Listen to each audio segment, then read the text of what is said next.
Friends नमस्कार আমি doctor Jayanta বাইন plastic এবং কসমেটিক সার্জন। তো আজকে আমরা যে বিষয়টা নিয়ে কথা বলবো সেটা হচ্ছে এখন বর্ষাকাল চলছে, এই সময় চুলের যত্ন কিভাবে নেবেন সেটা নিয়ে আমরা কথা বলবো। তো আমরা যদি সিজন ওয়াইজ ডিসক্রাইব করি, আমাদের বর্ষাকালটা স্যাঁতসেঁতে থাকে, জলে আর্দ্রতা বেশি থাকে, আবার শীতকালটা কিন্তু আর্দ্রতা কমে যায়, ত্বক শুষ্ক হয়ে যায়। তো শীতকাল এবং যখন আর্দ্রতা কম থাকছে তখন চুলের যত্ন একভাবে নিতে হয়, এবং গ্রীষ্মকাল এবং যখন বর্ষা হচ্ছে তখন চুলের যত্নটা একটু অন্যরকম থাকে। এই সময় যেহেতু ঘেমে যাই আমরা, চুলটা এবং ঘাম হয় অনেক বেশি করে, সেই জন্য আমাদের চুলটাকে নিয়মিত পরিষ্কার করা দরকার। আমাদের শরীরের অন্যান্য জায়গায় যেমন হাত পা বডি অন্যান্য এরিয়াতে আমরা সাবান দিয়ে পরিষ্কার করলে পরে মরা চামড়া এবং মরা সেলসগুলো বিশেষত, এবং আমাদের গায়ে যে নোংরাগুলো ধুলোবালি জমছে খুব সহজে ইজিলি পরিষ্কার হয়ে যায়। মাথায় চুল থাকার কারণে সেখানে ময়লা যেমন কমও ঢোকে, আবার এটাও মুশকিল যে ভালো করে মাথা পরিষ্কার না করলে যে ময়লাটুকু ঢুকলো বা যে মরা চামড়া বা যে মরা কোষগুলো আমাদের মাথাতে তৈরি হলো সেগুলো ভালোভাবে পরিষ্কার হয় না, বেরোয় না, চুলে দুর্গন্ধ তৈরি হয়। সেই জন্য পুরুষরা এবং মহিলারা উভয়ের ক্ষেত্রে কিন্তু বর্ষাকালে মাথার চুলে যত্ন নেওয়া অত্যন্ত দরকার। প্রথমত ডিপেন্ড করবে আপনি কি ধরনের কাজ করেন, কোথায় কাজ করেন, বাইরে বেরোতে হয় কিনা, অফিসে কাজ কিনা, এসি ঘরের মধ্যে কাজ করছেন নাকি বাইরে কাজ করছেন।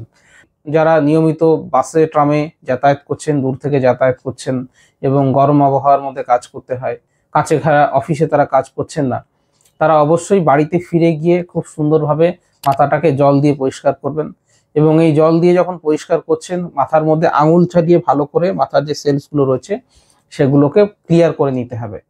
মাথায় যখন আপনারা জল দিয়ে স্নান করছেন অনেক ক্ষেত্রেই আপনি ডিপেন্ড করবে কোন ধরনের কাজ করছেন। যদি খুব ধুলোবালির মধ্যে কাজ হয় প্রতিদিন শ্যাম্পু করলে পরে কিন্তু ভালো। আমরা অনেক সময় মনে করি প্রতিদিন শ্যাম্পু করলে পরে চুল রুক্ষ হয়ে যাবে, সেই বিষয়টা কিন্তু নয়। চুলের গোড়াটা পরিষ্কার থাকবে, চুলের গোড়া যদি পরিষ্কার থাকে সেখানে ফাঙ্গাস কম জমবে এবং চুল উঠে যাওয়ার সম্ভাবনাও কিন্তু কমে যাবে। যাদের মাথা অতিরিক্ত শুষ্ক হয়ে যাচ্ছে তারা একটা ময়েশ্চারাইজার ইউজ করতে পারেন। আর যারা ঢাকা জায়গাতে থাকছেন বা বাড়িতে থাকছেন, খুব বেশি ধুলোবালিতে এক্সপোজ নন, তাদের ক্ষেত্রে আমি বলবো আপনারা দিনের বেলাতে যখন স্নান করছেন খুব ভালোভাবে পরিষ্কার করে নিতে পারেন। সপ্তাহে 2 থেকে 3 বার শ্যাম্পু করতে পারেন এবং তারপর একটা ময়েশ্চারাইজার ক্রিম ইউজ করতে পারেন। এইভাবে চুল পরিষ্কার করার পরে আপনি ধরুন রাত্রিরে বাড়িতে 7টা 8টা 9টার দিকে পৌঁছলেন, তারপরে স্নান করছেন, ফ্রেশ হচ্ছেন। চুলটা পরিষ্কার করার পরে যেহেতু এখন আর্দ্রতা বেশি, খুব সহজে কিন্তু শুকোতে চায় না। সেক্ষেত্রে যেটা করতে হবে, একটা ফ্যানের সামনে, সেটা সিলিং ফ্যান হতে পারে বা টেবিল ফ্যান হতে পারে, সিলিং ফ্যান হলেই ভালো, তার নিচে 10টা মিনিট আপনাকে দাঁড়াতে হবে এবং মাথার মধ্যে দিয়ে চুলের মধ্যে দিয়ে আঙুলগুলো বুলিয়ে নিতে হবে। ফলে চুলের মধ্যে ফাঁকা তৈরি হবে, তার মধ্যে দিয়ে এয়ারটা ঢুকে খুব সহজেই কিন্তু চুলটা শুকিয়ে যাবে। এই গেল ডেলি চুলের পরিচর্যা। এইভাবে যদি ডেলি চুলের পরিচর্যা করেন তাহলে দেখবেন আপনার চুলের গোড়াগুলো পরিষ্কার থাকছে, ডেড সেলস সেখানে থাকছে না, অয়েল সেখানে জমছে না, ধুলোবালি চলে যাচ্ছে, চুলটা কিন্তু টেকসই হচ্ছে। তো বর্ষাকালে চুল পরিষ্কার রাখার জন্য এই টেকনিকগুলো যদি আপনি মেনটেন করেন তাহলে খুব ভালো পাবেন। আর একটা হেলথ রিলেটেড জিনিস আমি বলবো বর্ষাকালে, সেটা চুলের জন্য নয়, জেনারেল স্বাস্থ্যের জন্য, সেটা হচ্ছে যেহেতু চারিদিকে বৃষ্টি বাদলা হচ্ছে, পরিষ্কার পরিচ্ছন্নতায় অভাব থাকে, বাইরের খোলা খাবার, খোলা শসা, খোলা সবজি, খোলা পেয়ারা, এই জিনিসগুলো খাবেন না। যখনই খাবেন সঙ্গে ওয়াটার ক্যারি করবেন, জল ক্যারি করবেন, নিজে সেই শসাটা বা পেয়ারাটা ভালো করে জল দিয়ে ধুয়ে নিয়ে তারপরে খাবেন।